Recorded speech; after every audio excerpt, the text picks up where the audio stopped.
says, this is nothing, fool. And 'tis like the breath of an unfeered lawyer, you gave me nothing for it. Can you make no use of nothing, nuncle? Why, no, boy, nothing can be made out of nothing.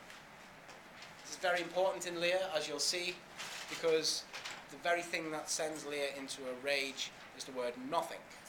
When Cordelia says to him, you know, how much, he asked his daughters, how much do you love me? All of you. And the first two daughters, who were just after power and land, they say, oh, you're the best father in the world, no one could want more, we think you're great. And Cordelia just says, nothing.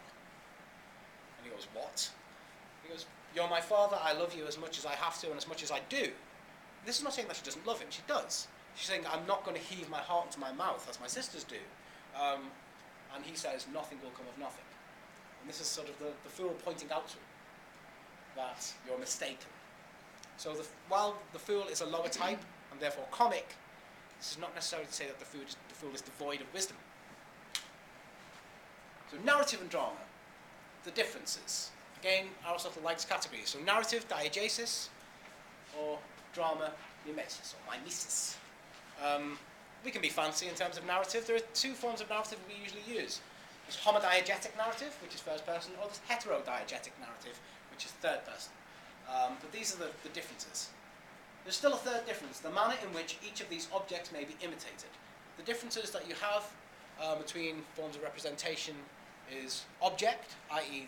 what you're looking at, the medium, for example, poetry or prose, and mode, which is just tragedy, comedy, narrative. The medium being the same, i.e. poetry, and the objects the same, for example, as Oedipus, the poet may imitate by narration, in which case he can either take another personality, as Homer does, or speak in his own person, unchanged, or he may present all his characters as living and moving before us. And our ideas of genre are being informed here. This is where we're having the categories laid out for us. This is what makes narrative poetry, this is what makes dramatic poetry. And remember that drama is a form of poetry, or at least it is up until rather recently. Anyway, we tend to think of drama as not being poetry, but of course, for Aristotle, it is. For Oedipus, it is. For Shakespeare, it is. It's just a form of poetry. It's not narrative, so we have to remember that. So, this is what tragedy is. It's not that it's sad, it's not that everyone dies. Tragedy is an imitation of an action. First point, action. Not of people. It's the action that matters. This is what comes first. An action that is serious. You can't have an action that is just completely ridiculous. That would be more comic. Complete. And this is important as well. You can't finish before your time. Think of all those times in Oedipus Rex where people are just telling Oedipus, stop now. Don't go any further. You don't want to know what is happening next. And he goes, no, I must. I must resolve this. I need to know. The truth has to come out. It has to be complete. And because it's complete, it's of a certain magnitude. As I said, magnitude is the appropriate size. It can't be too overblown because that would be melodrama. But it can't be underwhelming either because that wouldn't have the correct effect upon us. And drama is meant to have an effect. We have a part to play. And this is important to remember. As an audience, we are not passive. As an audience, we have a role to play in making the tragedy happen. And people often think of this as being more of a modern idea, but it's actually in Aristotle, who's writing 2,500 years ago. So it's serious, complete, and of a certain magnitude, in language embellished with each kind of artistic ornament, the several kinds being found in separate parts of the play. We don't see it that much now, and perhaps it's difficult to see it when we read Sophocles, but parts of it are in song, and there will be dance and things like that. Probably not like, yes, I've slept with my mum, that kind of thing, but it's, you have sort of dance movements. So if you think of a lot of what we have of poetry now is dependent upon actual song and dance from Greek poetry. So, for example, the ode form is in 3 parts.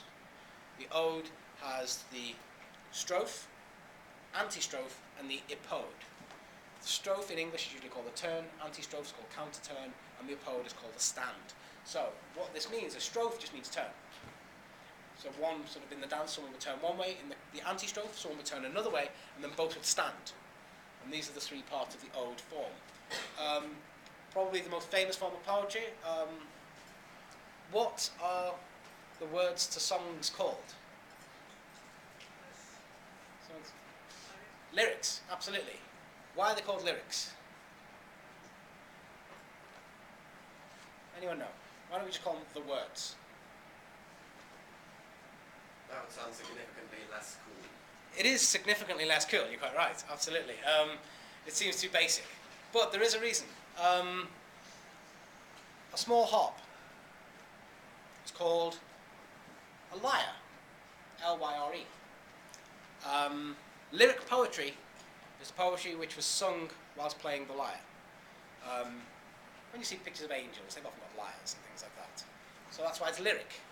That's why we still have song lyrics, because it comes from that classical tradition. So when you read or hear a song, you can just think of Aristotle going on at us, telling us how it's all organised.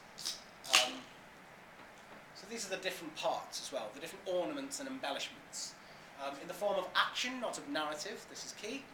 And this is the tough bit, this is the bit what it's hard for us to get. And even now, thousands of years later, we're still debating what these things are. Through pity and fear affecting the proper purgation or catharsis of these emotions. That's tough. We'll come back to that because it's something you have to work out what it means. Dramatic action, therefore, is not with a view to the representation of character. Character comes in as subsidiary to the actions. This is why when, for example, if I'm marking essays and all I'm getting is character analysis, I'm going, no. Character is secondary. Action, plot, development, the way in which it's presented, the way in which meaning is allowed to exist is central. Character analyses, don't need them. The character is a function of the drama. The character in a novel is a function. It's a type. They're not people. I remember having a lecture once, and it was just someone for a whole hour just saying over and over again, characters are not people. Characters are not people. I remember thinking that was the most profoundly stupid thing I've ever been to. But it's actually one of the most complex statements ever. We cannot talk of characters' feelings because they are just words. They don't have any feelings. The feelings are what is created in us through the power and the use and the correct organisation of these words. We project feelings. They might seem like feelings. Someone might seem to be crying, but where's that cry? And we have to bear that in mind at all points. When we try to start seeing the characters as people, stop yourself. No, it's not. This is something that the author is doing, that the text is doing, which is quite complicated. So you want to work out how that feeling is being created. So catharsis. This is that troublesome one. Sometimes catharsis, well, mostly nowadays, catharsis is spelt with a C because we're fancy literary types. We'll spell it with a K, as the ancient Greeks would have. If you're feeling really fancy, you can spell it in the actual Greek lettering. So chi, alpha, and so on. So the chorus, and the chorus is an important part of the play. With fear my heart is riven, fear of what shall be told. O hero of Delos, here, fear is upon us. Behold what a full tide of misfortune swept over his head. Full tide. Remember, the action must be complete. It must be a full thing. What did you make, or what do you make of the chorus? How many people are in the chorus?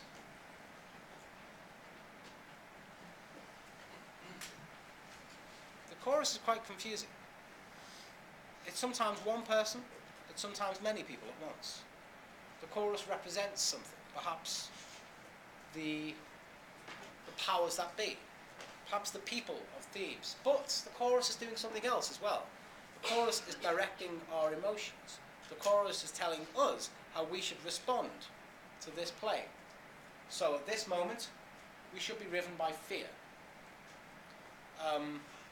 And I think we have a difficult situation, really, because we are the product of the cinema generation. Drama does not play as core a part in our lives as it would have done for previous generations.